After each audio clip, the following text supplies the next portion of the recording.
আপনি 200-র ওপরে সিট নিয়ে 2021-এ ক্ষমতায় এসেছেন, 1 বছর বাদে নির্বাচন। এখানে বিরোধীরা অলমোস্ট ছন্নছাড়া। আপনি যখন ক্ষমতায় এসেছিলেন তখন রাজ্যের প্রধান বিরোধী ছিল সিপিআইএম, পরে তালিকায় যোগ হলো কংগ্রেস। গত কয়েক বছরে বিরোধী পরিসরে আমূল পরিবর্তন হয়েছে। বামের জায়গা নিয়েছে রাম। বিজেপি এখন বাংলার প্রধান বিরোধী দল। সিপিআইএমের আন্দোলন, বিজেপির ফোর্স। আপনি কি শাসক হিসেবে কাকে প্রধান প্রতিপক্ষ বলে মনে করেন? আমার মনে করার জায়গা নেই। আমরা নাম্বার 1-এ থাকব। ছাগলের কি তৃতীয় ছানা হবে সেটা দেখার দায়িত্ব আমার নয়। জাতীয় কর্মসমিতির বৈঠক হয়ে গেল কয়েকদিন আগে। সেই কর্মসমিতির বৈঠকে দলের শৃঙ্খলা রক্ষায় আপনি বেশ কিছু কড়া ব্যবস্থার নেওয়ার ইঙ্গিত দিয়েছেন। হঠাৎ এর দরকার পড়ল কেন? না, এটা আগেও ছিল। আগেও ডিসিপ্লিনারি কমিটি আমাদের পার্টিতে ছিল। Nothing new. এটাকে কেউ কেউ একটু কষা মাংসের মতো কষিয়েছে। এমএলএ একটা আলাদা লেজিসলেচার পার্টি আছে, এমএলএদের আলাদা ডিসিপ্লিনারি কমিটি আছে, পার্লামেন্ট আলাদা, পার্লামেন্টের ডিসিপ্লিনারি কমিটি আছে, পার্টি আলাদা, পার্টির একটা ডিসিপ্লিনারি কমিটি আছে।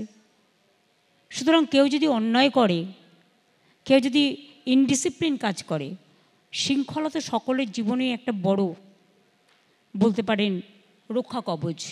সুতরাং শৃঙ্খলা আপনাকে রাখতেই হবে। আপনি যে আপনার এখানে কাজ চালাচ্ছেন, যাদের দায়িত্ব দিয়েছেন, অল আর প্রেজেন্ট হিয়ার।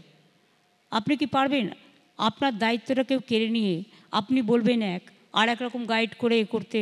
সেটা তো হয় না। ইডিওলজিটাকে মেনটেন করেই তো পার্টিতে আসা হয়েছে। সুতরাং পার্টির ইডিওলজি তো মানতে সকলে বাধ্য। পার্টি যেটা বলবে, হ্যাঁ, যদি কারো কিছু বলার থাকে ইনারে বলতে পারে। অলওয়েজ গণতন্ত্র আছে, সেখানে মিটিং হয়, মিছিল হয়, বলতেই পারে। কিন্তু পার্টির কথা তো বাইরে বলার জায়গা নয়। অবশ্যই এর জন্য দায়ী আপনারা। আপনারা চ্যানেল খুলে বসেছেন। কেউ জানে না, একজন আসলো, তাকে জিজ্ঞেস করলেন তাহলে 26-এ নির্বাচনে কে প্রার্থী হবে, সে কী করে জানবে? বা সে দলের নীতি নির্ধারকই নয়। হঠাৎ আপনারা চ্যানেল খুলে বসেছেন, হঠাৎ জিজ্ঞেস করছেন তাহলে বাংলাদেশে কাল কী হবে। সে নিজেই জানে না বাংলাদেশে কাল কী হবে, তো সে কী করে উত্তর দেবে? সুতরাং এগুলোর জন্য দায়ী আপনারা। দায়িত্ব আপনাদের নিতে হবে। দায়িত্ব হয়তো আপনারা ঘর ভাঙান, আপনারা দল ভাঙান, আপনারা মদত দেন, সবটাই আপনারা করেন। কোথাও তো একটা ইন্ধন থাকে। অবশ্যই রান্নায় তো হলুদ গুঁড়ো লাগবেই। আপনারা হচ্ছেন হলুদ গুঁড়ো। আপনার ধরুন পার্টি এত বড় হয়েছে, আপনি একার হাতে পার্টি তৈরি করেছেন, দল ক্ষমতায় এসেছে, 15 বছরের কাছাকাছি দল ক্ষমতায়।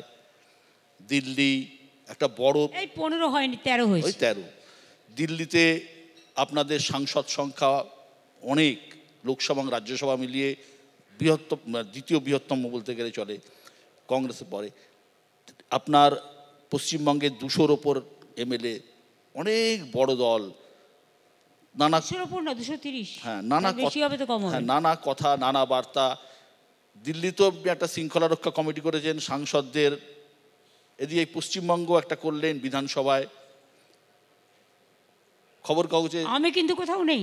না, ঠিক আছে, আপনি নেই, কিন্তু সবাই বলছেন দলের কর্তৃত্ব মমতা বন্দ্যোপাধ্যায়ের আরও কঠোরভাবে সিদ্ধান্ত নিতে চলেছেন। এই দেখুন, প্রবলেম হচ্ছে আপনাদের নিয়ে। সেদিনকে আমি একথা বলিনি, অথচ আপনারা অনেকে লিখলেন যে আমার কথাই শেষ কথা। আমি কখনো এটা বলি না। আমি আমিত্বে বিশ্বাস করি না, আমি আমসত্ত্বে বিশ্বাস করি। আমি নয়, পরিবারটা, যখন আমি কোনো মানুষের পরিবার করি, সব মানুষই আমার সমষ্টিগত পরিবার। আমি যখন দল চালাই, সব দলের একটা বুথের কর্মীও আমার সম্পদ। মনে রাখবেন, দলটা কিন্তু সবার, আমার একার নয়। কাজেই আমরা যেটাই করি কালেকটিভ ডিসিশন, এবং এটাকে আমি সম্মান করি। মমতাদি, মানুষ যখন ব্যর্থ হয় তখন কেউ তার দিকে ফিরেও তাকায় না, কিন্তু সফল লোকের সব কিছু নিয়েই বাজারে চর্চা হয়। 1998 সাল থেকে 2024, গত 26 বছরে তৃণমূল জাতীয় রাজনীতির পরিসরে একটা বড় জায়গা দখল করে রেখে দিয়েছে। তো একটা প্রশ্ন তো আসছেই, মমতা বন্দ্যোপাধ্যায়ের উত্তরসূরি কে? কীভাবে দল চলবে, কীভাবে পার্টি চলবে? প্রশ্নটা তো বাজারে আছে। আপনার উত্তরসূরি কে? First you reply, then I will give my reply. না, আমি তো চাকরি করি, আমি তো আর দল করি না। আর তাতে কী হয়েছে? এটাও তো একটা ইনস্টিটিউশন। দল ঠিক করবে, দল ইজ এ যৌথ পরিবার, তারা ঠিক করবে। দলে তো একজন নয়, আর আমি একাও কেউ নই, আমার সাথে অনেক সহসাথী আছে, মানুষ আছে। মনে রাখবেন, মানুষকে ছাড়া দল হয় না, আর দল দলীয় কর্মীদের ছাড়া হয় না। আমি যদি মনে করি আমি একাই সব, সেটা একটু ঔদ্ধত্যের কথা হয়ে যায়। আমি নয়, আমরা আমরা কথাটা আমি বিশ্বাস করি। আমাদের সবাই দলের যারা আছে তারা ঠিক করবে। গত 8-10 দিনে আপনি বহু কথা বলেছেন, ক্যামেরার সামনে, ক্যামেরার পিছনে, বন্ধ ঘরের বৈঠকে, বাইরে কিছু খবর এসছে, কিছু হয়তো ভুল, কিছু হয়তো ঠিক, যার মধ্যে নির্দিষ্ট বার্তা খুঁজে পাচ্ছে অনেকে। বার্তা খুব clear. All India Trinamool Congress শৃঙ্খলাবদ্ধ দল, ঐক্যবদ্ধ আছে, ছিল এবং থাকবে। আর এখানে আমিত্ব কাজ করবে না, এখানে সবাইকে নিয়ে যৌথ পরিবারের মতো সব বুথকর্মী, সব ওয়ার্কার, সমস্ত এমএলএ, সমস্ত এমপি, সমস্ত কাউন্সিলর, সমস্ত গ্রামসভা, সমস্ত পঞ্চায়েত সমিতি, সমস্ত জেলা পরিষদ, সবাইকে নিয়ে কাজ করবে। এটা যৌথ পরিবার। মোদি, আপনি নিজে কি মনে করেন রাজনীতিতে কাদের গুরুত্ব দেওয়া বেশি উচিত, নবীন না প্রবীণ? সবাইকেই। আপনি দিনের কথা বললেন, রাতের কথা বললেন, বিকেলের কথা তো বললেন না। সবাইকেই দরকার। মানে মাঝামাঝি বয়স, আজ যে নবীন আছে কাল প্রবীণ হবে, আজ যে প্রবীণ আছে কাল নবীন হবে, আজ যে মধ্য লগনে আছে কাল সে সন্ধ্যা লগনে যাবে। আপনি দেশের অন্যতম সেরা রাজনীতিক, কুশলী রাজনীতিক। দেশের রাজনীতিতে বর্তমানে একাধিক নতুন মুখ আছে, কাদের মধ্যে আপনার সম্ভাবনা আছে বলে মনে হয় গোটা দেশে? কী সব কোশ্চেন আমায় করছে, এইটার উত্তর আমার পক্ষে কি এখনই দেওয়া সম্ভব? আরও পারফরমেন্স ওয়াচ করুন, ওয়েট অ্যান্ড সি।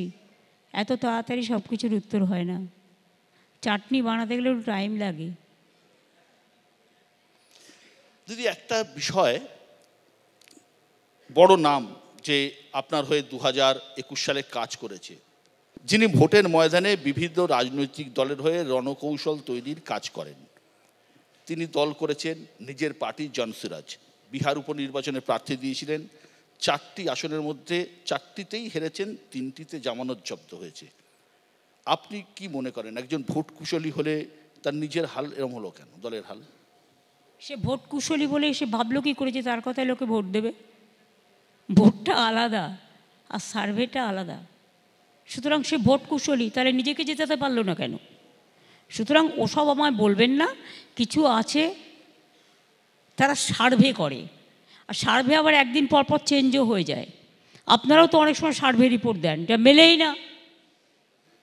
সুতরাং এটা হচ্ছে একটা মিক্সচার। মানে সার্ভে তো যে কেউ করতে পারে, ঘরে বসে সার্ভে করে দেয়,